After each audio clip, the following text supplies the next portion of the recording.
Jan Suraaj 43 seat लड़ रहा है, उसमें कम से कम 40 महिला उम्मीदवार जनसुराज की ओर से खड़ी की जाएंगी। दूसरी बनेगी, जनसुराज की सरकार बनेगी तो साल भर के अंदर बिहार से किसी भी बच्चे को, किसी के बेटे, किसी के पति, किसी के बाबूजी, भाई भतीजा को मजबूरी में 10-12 हजार रुपये के रोजी रोजगार के लिए बिहार छोड़कर जाना नहीं पड़ेगा।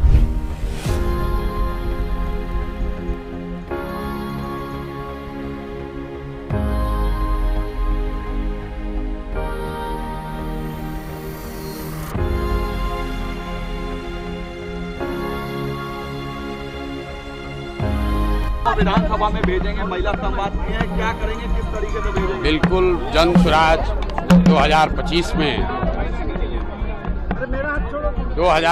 में जनसुराज 243 सीट लड़ रहा है, उसमें कम से कम 40 महिला उम्मीदवार जनसुराज की ओर से खड़ी की जाएंगी।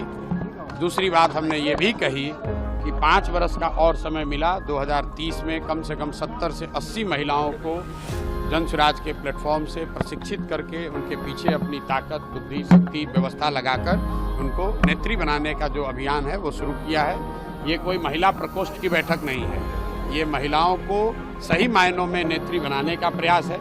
जो मैंने और 4 बातें कही वो भी आपने सुनी कि जब तक महिलाओं को आर्थिक आज़ादी नहीं मिलेगी तब तक उनकी भागीदारी समाज में समानता के आधार पर नहीं हो सकती है। इसलिए जनसुराज का जो पूरा अभियान है कि सबसे पहले 40 महिलाओं को विधानसभा में जिताकर पहुंचाया जाए। दूसरी जो बात कही गई है कि जो महिला यहां पर रोजी रोजगार व्यवसाय करना चाहती हैं, आज जो प्रस्ताव पारित हुआ कि उसको 4% के ब्याज पर, सरकारी गारंटी पर महिलाओं को रोजी रोजगार करने के लिए पैसा मिले। क्योंकि अभी जो यहाँ पर जीविका चल रहा है उसमें महिलाओं को 2%, 2.25% प्रति माह ब्याज लग रहा है, जबकि यहाँ पर जो माली हालत है, महिलाओं की इतनी स्थिति खराब है, उनके पास गिरवी रखने के लिए कुछ नहीं है। तो सरकारी गारंटी पर महिलाओं को पैसा मिले ताकि वो अपने घर घर रोजी रोजगार कर सकें, ये दूसरी घोषणा की है। तीसरी घोषणा जो सबसे महत्वपूर्ण है, जो गांव-गांव से करते आए हैं कि 2025 में जब जनता की सरकार बनेगी, जनसुराज की सरकार बनेगी तो साल भर के अंदर बिहार से किसी भी बच्चे को, किसी के बेटे, किसी के पति, किसी के बाबूजी, भाई भतीजा को मजबूरी में 10-12 हजार रुपये के रोजी रोजगार के लिए बिहार छोड़कर जाना नहीं पड़ेगा। इसका पूरा ब्लूप्रिंट हमने जारी किया है, उस पर भी आज मैंने महिलाओं की सहमति ली। आपने खुद देखा होगा, महिलाओं ने हाथ उठाकर उसका समर्थन किया है।